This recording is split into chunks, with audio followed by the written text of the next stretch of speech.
नमस्कार, आप सभी का एक बार फिर से स्वागत है हमारे चैनल भक्ति ज्ञान में। आप सभी को निर्जला एकादशी की हार्दिक शुभकामनाएं।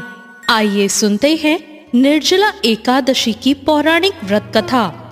पौराणिक कथाओं के अनुसार महाभारत के संदर्भ में निर्जला एकादशी की कथा मिलती है, जो इस प्रकार है। एक बार हुआ यूं कि सभी पांडवों को धर्म, अर्थ, काम और मोक्ष प्राप्ति के लिए महर्षि वेदव्यास ने एकादशी व्रत का संकल्प करवाया। अब माता कुंती और द्रौपदी सहित सभी एकादशी का व्रत रखने लगे, लेकिन भीम खाना खाने के मामले में काफी प्रसिद्ध थे और उन्हें बहुत भूख लगा करती थी। उन्हें भूख बर्दाश्त से बाहर होती थी, इसलिए उनके लिए महीने में 2 दिन उपवास रखना बहुत कठिन था। जब पूरा परिवार उन पर व्रत रखने के लिए दबाव डालने लगा, तो वो इसकी युक्ति ढूंढने लगे कि उन्हें भूखा नहीं रहना पड़े और उपवास का पुण्य भी उन्हें मिल जाए। अब उधर पर आई इस विपत्ति का समाधान भी उन्होंने महर्षि वेदव्यास से ही जाना। भीमसेन वेदव्यास जी से बोले, परम बुद्धिमान पितामह, मेरी उत्तम बात को सुनिए। राजा युधिष्ठिर, माता कुंती, द्रौपदी, अर्जुन, नकुल और सहदेव ये सभी एकादशी को कभी भोजन नहीं करते और मुझसे भी हमेशा यही करने को कहते हैं कि भीमसेन, तुम भी एकादशी को ना खाया करो। किंतु मैं उन लोगों से यही कहता हूँ कि मुझसे भूख नहीं सही जाएगी। भीमसेन की बात सुनकर व्यास जी ने कहा, यदि तुम्हें स्वर्ग लोक की प्राप्ति अभिष्ट है और नरक को तुम दूषित समझते हो, तो दोनों पक्षों की एकादशियों को भोजन मत किया करो। भीमसेन बोले, महाबुद्धिमान पितामह, मैं आपके सामने सच्ची बात कहता हूँ। एक बार भोजन करके भी मुझसे व्रत नहीं किया जा सकता, फिर उपवास करके तो मैं कैसे रह सकता हूँ। मेरे उदर में व्रत नामक अग्नि सदा प्रज्वलित रहती है, अतः जब मैं बहुत अधिक खाता हूँ तभी ये शांत होती है। इसलिए महामुने, मैं वर्ष भर में केवल एक ही उपवास कर सकता हूँ, ऐसा उपवास जिससे स्वर्ग की प्राप्ति भी सुलभ हो जाए और इसे करने से मैं कल्याण का भागी भी हो सकूं। ऐसा कोई एक व्रत निश्चय ही करके मुझे बताइए, मैं उसका यथोचित रूप से पालन करूंगा। व्यास जी बोले, भीम, ज्येष्ठ मास में सूर्य वृष राशि पर हो या मिथुन राशि पर शुक्ल पक्ष में जो एकादशी हो, उसका यतन पूर्वक निर्जल व्रत करो। केवल कुल्ला या आचमन करके मुख में जल डाल सकते हो।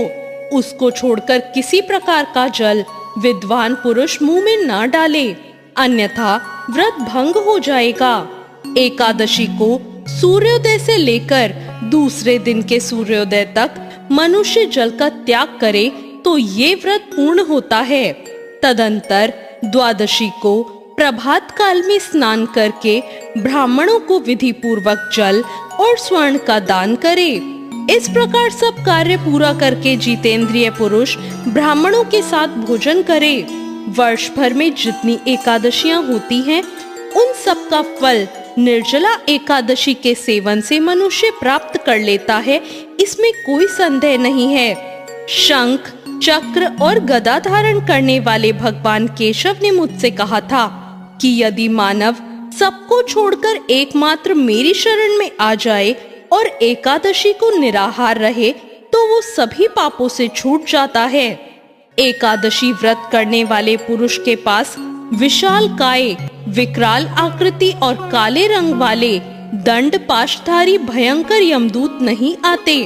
अंतकाल में पीतांबरधारी सौम्य स्वभाव वाले, हाथ में सुदर्शन चक्र धारण करने वाले और मन के समान वेगशाली विष्णुदूत आखिर इस वैष्णव पुरुष को भगवान विष्णु के धाम ले जाते हैं। अतः निर्जला एकादशी को पूर्ण यत्न करके उपवास और श्रीहरि का पूजन करो। स्त्री हो या पुरुष, यदि उसने मेरु पर्वत के बराबर भी महान पाप किया हो, वो सब इस एकादशी के प्रभाव से भस्म हो जाते हैं। जो मनुष्य उस दिन जल के नियम का पालन करता है वो पुण्य का भागी होता है। उसे एक एक पहर में कोटि कोटि स्वर्ण मुद्रा दान करने का फल प्राप्त होता है। मनुष्य निर्जला एकादशी के दिन स्नान, दान, जप, होम आदि जो कुछ भी करता है वो सब अक्षय हो जाता है। ये भगवान श्री कृष्ण का कथन है। निर्जला एकादशी को विधि पूर्वक उत्तम रीति से उपवास करके मानव वैष्णव पद को प्राप्त कर लेता है। जो मनुष्य एकादशी के दिन अन्न खाता है वो पाप का भोजन करता है। इस लोक में वो चांडाल के समान है और मरने पर उसको दुर्गति प्राप्त होती है। जो ज्येष्ठ के शुक्ल पक्ष में एकादशी को उपवास करके दान करेंगे वो परम पद को प्राप्त होंगे। जिन्होंने एकादशी को उपवास किया है वे ब्रह्म हत्यारे, शराबी, चोर या गुरुद्रोही होने पर भी सभी पातकों से मुक्त हो जाते हैं। कुंती नंदन, निर्जला एकादशी के दिन श्रद्धालु स्त्री पुरुषों के लिए जो विशेष दान और कर्तव्य विहित है उन्हें सुनो। उस दिन जल में शयन करने वाले भगवान विष्णु का पूजन और जलमयी धेनु का दान करना चाहिए अथवा प्रत्यक्ष धेनु या घृतमयी धेनु का दान करना उचित है। पर्याप्त दक्षिणा और भांति भांति के मिष्ठानों द्वारा यत्न पूर्वक ब्राह्मणों को संतुष्ट करना चाहिए। ऐसा करने से ब्राह्मण अवश्य संतुष्ट होते हैं और उनके संतुष्ट होने पर श्री हरि मोक्ष प्रदान करते हैं। जिन्होंने शम, दम और दान में प्रवृत्त हो श्री हरि की पूजा और रात्रि में जागरण करते हुए इस निर्जला एकादशी का व्रत किया है, उन्होंने अपने साथ ही बीती हुई 100 पीढ़ियों और आने वाली 100 पीढ़ियों को भगवान वासुदेव के परम धाम में पहुंचा दिया है। निर्जला एकादशी के दिन अन्न, वस्त्र, गौ, जल, शय्या, सुंदर आसन, कमंडलू तथा छाता दान करना चाहिए। जो श्रेष्ठ तथा सुपात्र ब्राह्मणों को जूता दान करता है वो सोने के विमान पर बैठकर स्वर्ग लोक में प्रतिष्ठित होता है। जो इस एकादशी की महिमा को भक्ति पूर्वक सुनता या उसका वर्णन करता है वो भी स्वर्गलोक में जाता है। चतुर्दशी युक्त अमावस्या को सूर्य ग्रहण के समय श्राद्ध करके मनुष्य जिस फल को प्राप्त करता है वही फल इसके श्रवण से भी प्राप्त होता है। पहले दंत धावन करके ये नियम लेना चाहिए कि मैं भगवान केशव की प्रसन्नता के लिए एकादशी को निराहार रहकर आचमन के सिवा दूसरे जल का भी त्याग करूंगा। द्वादशी को देवेश्वर भगवान विष्णु का पूजन करना चाहिए। गंध, धूप, पुष्प और सुंदर वस्त्र से विधि पूर्वक पूजन करके जल के घड़े का दान संकल्प करते हुए करना चाहिए। हमें कहना चाहिए कि संसार सागर से तारने वाले हे देव देव ऋषिकेश, इस जल के घड़े का दान करने से आप मुझे परम गति की प्राप्ति करवाइए।